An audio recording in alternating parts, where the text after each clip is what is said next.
Assalamualaikum warahmatullahi wabarakatuh. Selamat pagi anak-anak. Semoga selalu dalam keadaan sehat ya. Kali ini Bunda ingin menyampaikan materi untuk kelas 12 di semester 2, yaitu untuk kerajinan kewirausahaan tentang pasar global ya. Jadi wirausaha produk kerajinan untuk pasar global. Ya, di sini ada peta materinya, bisa anak lihat, yaitu ada perencanaannya, ada perancangannya, penghitungan harga jual, promosi, serta penjualan sistem konsinyasi. Insya Allah nanti untuk pertemuan yang pertama untuk kita bahas perencanaan dan perancangan ya. Nanti di minggu depan baru yang di penghitungan harga jual produknya. Nah, kita pertama kali masuk ke poin A, yaitu perencanaan usaha. Sebenarnya kenapa kita harus mempelajari pasar global ya anak-anak ya. Pada dasarnya itu kalau kita dengar kata pasar berarti erat kaitannya dengan hukum ekonomi ya, yaitu dimana adanya ketersediaan barang di pasar atau supply dan permintaan konsumen atau pembeli ya, atau demand. Jadi kalau ketersediaan barang yang melebihi permintaan pembeli akan menurunkan harga barang, tapi apabila produsen memproduksi barang yang sama dan ketersediaan barang menjadi terlalu tinggi dibandingkan dengan permintaan pasar, maka harganya akan sangat murah ya, atau barang tidak laku. Itu hukum pasar ya, itu sudah kita ketahui bersama.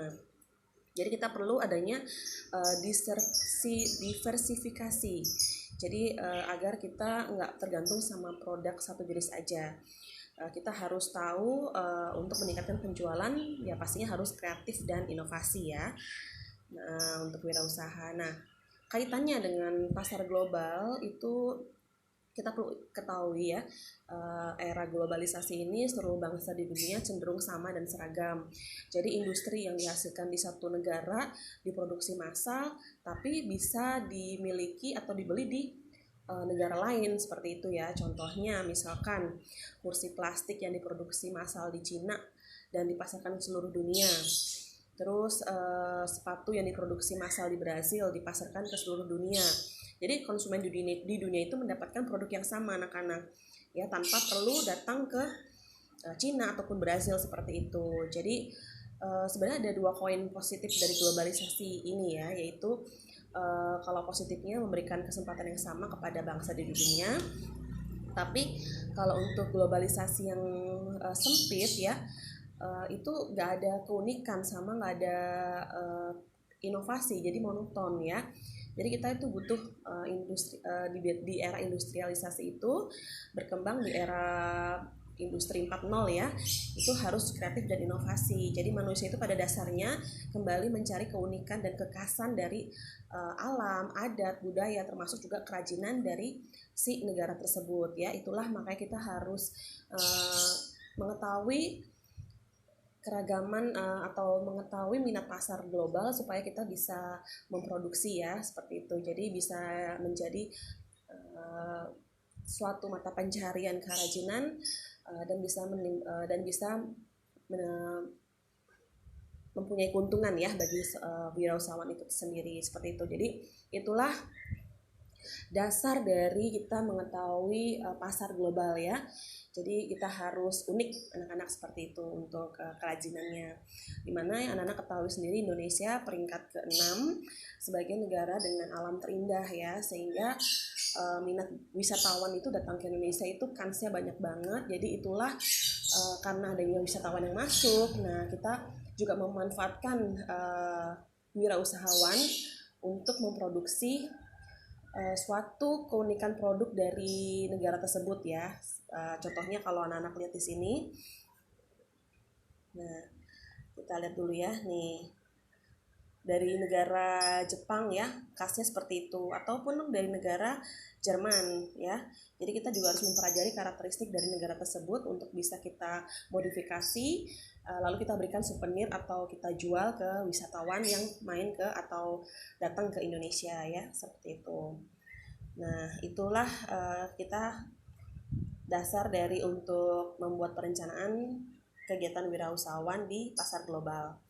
Ya, itu latar belakangnya anak-anak. Nah, balik lagi ke perencanaannya, itu ada 3 tahap ya. Yang pertama itu yang pasti persiapan organisasinya dan produksi ya. Jadi di sini juga disebut sama R&D atau Research dan Development ya. Anak-anak bisa baca tahap pertama ya. Jadi ada tugas pembagian organisasinya, target, jadwal kegiatan, biaya produksi, sama harga jualnya ya, seperti itu. Tahap kedua kita melakukan produksi ya, hingga penjualan ya. Tahap ketiga baru evaluasi dari usaha kita. Dengan proses evaluasi itu menggunakan metode SWOT ya, yang sudah kita ketahui bersama, Strength, Weakness, Opportunity, dan Threat. Jadi perencanaan itu ada 3 tahap ya. Tahap pertama untuk pembentukan organisasi dan pembagian tugasnya, kedua produksi, yang ketiga evaluasi ya, seperti itu. Nah, tadi juga sudah dijelaskan ya, pasar sebagai salah satu faktor kunci wirausaha kerajinan. Yaitu tadi ya, yang wirausaha itu memanfaatkan wisatawan yang datang ke Indonesia sehingga kita bisa memproduksi suatu souvenir dari negara tersebut ya, dengan mempelajari adat istiadat atau ciri khas dari daerah tersebut, dari daerah negara tersebut, seperti itu ya. Nah, ini untuk alurnya. Bisa dengan datangnya wisatawan, bisa juga dengan online ya, seperti itu. Jadi non wisatawan, pasar sasarannya seperti itu. Nah, ini contohnya. Kalau oleh-olehnya itu bisa dari khas daerah, unik, cenderung menggunakan estetika, kemudian ukurannya kecil ya, sehingga tidak mudah rusak dan mudah dibawa. Terus harganya nggak terlalu mahal. Yang kedua, untuk produk wisatawan, produk untuk non wisatawan itu juga sama-sama unik. Kemudian ukurannya sesuai standar pengiriman paket ya. Ini kokoh dan tidak rusak dan dapat disesuaikan dengan kualitas si produk tersebut. Kayak gitu ya, Nak. Nah, tadi sudah dijelaskan ini untuk ciri khasnya, bentuk, warna, motif, dan tekstur dari masing-masing negara ya. Ya, ini kita harus mempelajari juga ya adat istiadat dari negara tersebut supaya kita bisa membuat kerajinan yang menarik begitu ya. Nah, untuk pertimbangan perancangan produk seperti dijelaskan di semester pertama,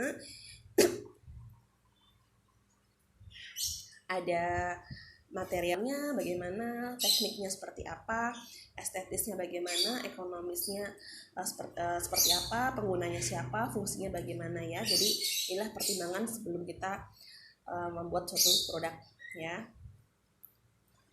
Nah, untuk perancangannya tetap ya ada poin-poin. Yang pertama, dengan pencarian ide produk dengan brainstorming atau curah pendapat ya, dengan produk apa sih yang dibuat dari potensi daerah yang ada, terus produk apa sih yang diminati secara global ya, produk apa yang paling cocok dijadikan oleh wisatawan, terus produk apa sih yang unik yang menarik pembeli online melalui internet ya, seperti itu. Jadi dengan curah pendapat kalian bisa mengembangkan ide, dan setelah itu kita sudah dapat jajak pendapat, pilihlah yang masuk akal atau rasionalisasi ya, yang terbaik, seperti itu. Setelah itu kita membuat studi modelnya ya, atau sketsa, baru kita finishing atau penentuan desain akhir, seperti itu. Nah, pada umumnya tahapan produksi itu dibagi ada 4 ya, Nak ya. Ada pembahanan atau pengolahan bahan, pembentukan, perakitan, dan finishing ya. Ingat ya anak-anak ya, tahapan produksi ada 4 ya, seperti itu. Nah, ini salah satu contoh untuk rencana proses produksi ya, dari 4 tahapan yang secara umum tadi, yang pembahanan, pembentukan, perakitan, dan finishing ya. Contohnya seperti tabel ini, anak-anak bisa lihat ya. Jangan lupa untuk K3-nya ya, atau keselamatan kerja ya. Nah, jadi anak-anak sudah harus ada di untuk pikirannya mau mengembangkan ide apa untuk kerajinan berbahan dasar unik untuk yang bisa mewakili dari pasar global ya, seperti itu.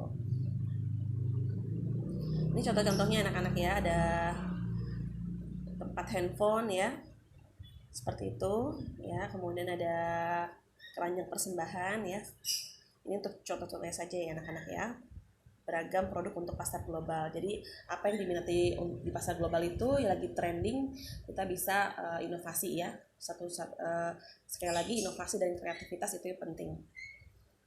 Nah, untuk kemasan itu juga gak kalah penting ya anak-anak ya, karena bisa menambah nilai jual atau estetika.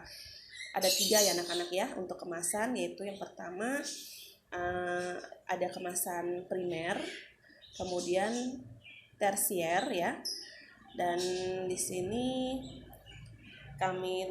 saya ada 3 anak-anak ya untuk kemasan, yaitu kemasan primer, sekunder, dan tersier.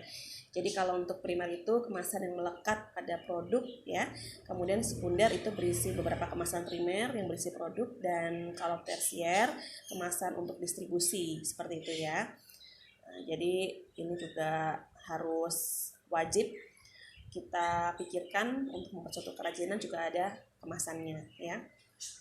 Nah, oke, dirasa itu aja untuk materi hari ini. Nanti untuk pertemuan berikutnya di penghitungan harga jualnya ya. Jadi nanti di akhir materi Bunda akan sampaikan untuk tugas PR, dan nanti jika ada yang perlu ditanyakan bisa konfirmasi ke wali asuh ya, nanti dikonfirmasi ke Bunda. Bunda sampaikan untuk hari ini. Mohon maaf jika ada kekurangan ya, karena suara Bunda sedang tidak enak badan atau sedang flu, jadi kurang maksimal ya. Bunda akhiri untuk hari ini pertemuannya. Terima kasih anak-anak. Bunda akhiri. Assalamualaikum warahmatullahi wabarakatuh. Waalaikumsalam warahmatullahi wabarakatuh.